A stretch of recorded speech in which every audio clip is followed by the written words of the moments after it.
Have you ever wondered what it's like to work at the original Fredbear's Family Diner? Well, you can with the return to Bloody Nights.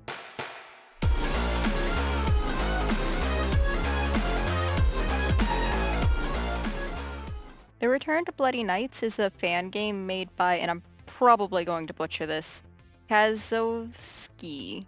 Kazowski? Name will be on screen.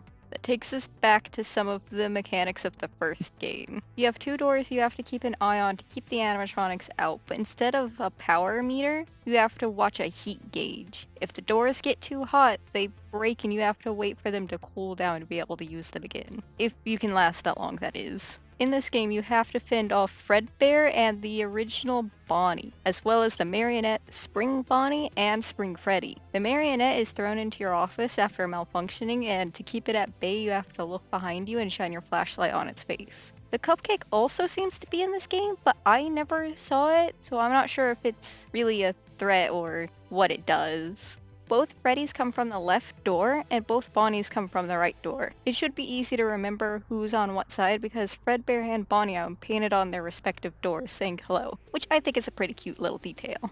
The animatronics are introduced like in the first game too. You have Fredbear and Bonnie on night 1, then the marionette is added on night 2, and then night 3 is when the spring versions get added. This game does have an interesting mechanic that I've seen some other fan games have, as well as the fourth Fnaf game, and you have to keep track of the marionette by looking back at it instead of using music box or something like Boxy where he's gonna run down the hall. I like it because it's unique and I don't really think those features would balance well in this game. It keeps you on your toes and reminds you that you can be attacked at any moment, even with the door shut, making you really paranoid that at any moment you could be grabbed from behind. I will say though, one negative thing that I've noticed about this game is that while the marionette is pretty simple to understand, the game doesn't really explain what to do when it comes to any of the animatronics. And that can be kind of frustrating since there are 5 you have to keep track of, with no real indicator for what you're supposed to do of any one of them. And they all have their own unique things that you're supposed to keep track of. That's something I really hope they improve in the future if they continue to make any more games. There's also segments between each night of you checking the animatronics over with some kind of sensor. I don't think it's ever explained what it is or why you're doing it. It could be a cool little part, but I'm not sure if it's actually got any point to it. So I think that's also something that could be improved upon.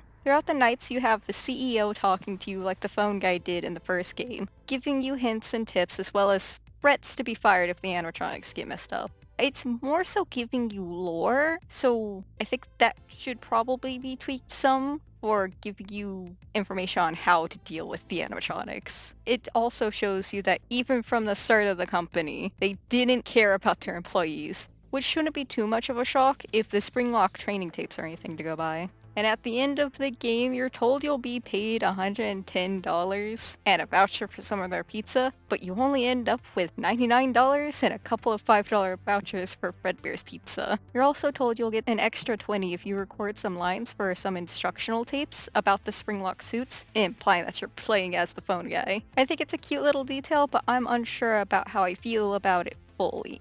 But you also have phone calls between Henry and William to listen to between each shift that expands on the lore some more, showing that at the start William seemed to be an upbeat guy that became really bitter and resentful of Henry and everyone else after his divorce and the death of his daughter. Personally, I don't know how I feel about this depiction of William since he seems a little too chipper for how I imagine him, but that could just be a me thing.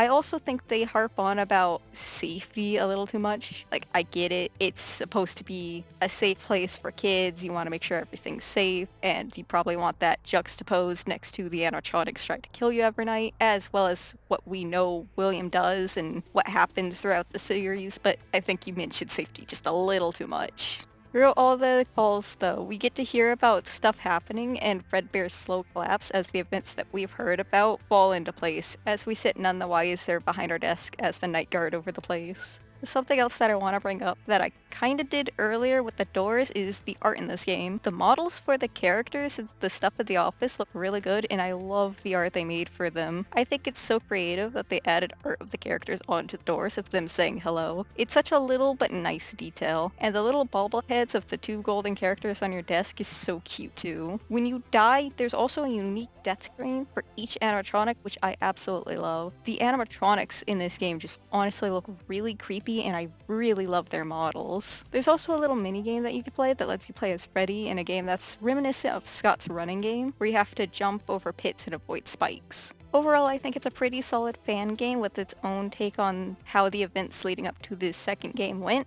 and amazing character models. If you want to check it out yourself, the link will be in the description, and I personally recommend you giving it a try for yourself. We are on the road to 1,000 subscribers, so if you like this video, please leave a like and a comment down below letting us know what you think, and please consider subscribing and hitting that bell for notifications while you're down there. We have a bunch of other videos talking about Fnaf and some other indie horror stuff, so feel free to check those out too. I've been Luminous, or Looms, and this was Shad Sodlum. Take care guys. Bye.